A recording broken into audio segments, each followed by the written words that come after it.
এগিয়ে আসছে কোরবানির ঈদ, তাই বিক্রয় উপযোগী পশুর পরিচর্যায় ব্যস্ত সময় পার করছেন খামারিরা।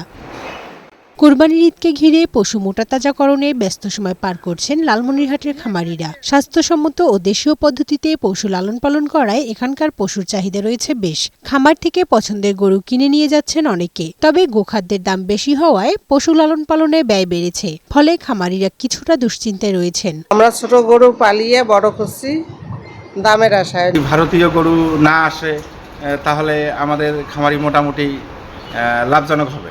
কোরবানির ঈদ সামনে রেখে এবছর লালমনিরহাট জেলায় কোরবানির জন্য প্রস্তুত করা হয়েছে 2,62,631টি পশু। বাড়ি ও খামারে এসব পশু লালন পালন করা হয়েছে। খামারিদের প্রয়োজনীয় প্রশিক্ষণ ও পরামর্শ দেয়া হচ্ছে বলে জানান উপজেলা প্রাণী সম্পদ কর্মকর্তা। এই খামারগুলো আমরা নিয়মিত পরিদর্শন করতেছি এবং গরুগুলো স্বাস্থ্য পরীক্ষা করতেছি। গরু ভালো আছে ইনশাল্লাহ। আমরা আশা করছি এবার ঈদে জনগণ নিরাপদ এবং সুস্থ সবল গরু কিনতে পারবে। এদিকে কোরবানির পশু হাটে তোলার প্রস্তুতি ও পরিচর্যায় ব্যস্ত চুয়াডাঙ্গা জেলার খামারিরা। এই জেলায় গরম তুলনামূলক বেশি থাকায় পশু মোটাতাজাকরণে বাড়তি যত্ন নিতে হচ্ছে খামারিদের। এছাড়া পশু খাদ্যের মূল্য বৃদ্ধি, বিদ্যুতের দাম বৃদ্ধির কারণে পশু লালন পালন ও উৎপাদন খরচ বৃদ্ধি পেয়েছে।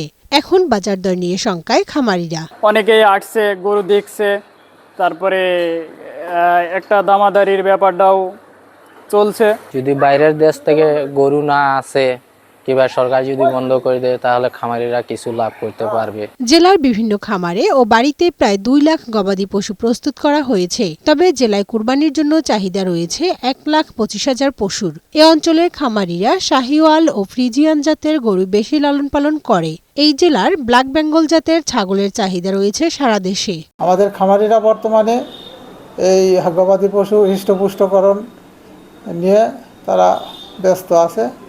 এর লালন পালন এবং পরিচর্যা নিয়ে তারা বেশ ব্যস্ত দিন কাটাচ্ছে। চুয়াডাঙ্গা জেলায় চাহিদার চেয়ে 75,000-এর বেশি কোরবানির পশু প্রস্তুত রয়েছে। কানিজ নুসরাত, বৈশাখী সংবাদ।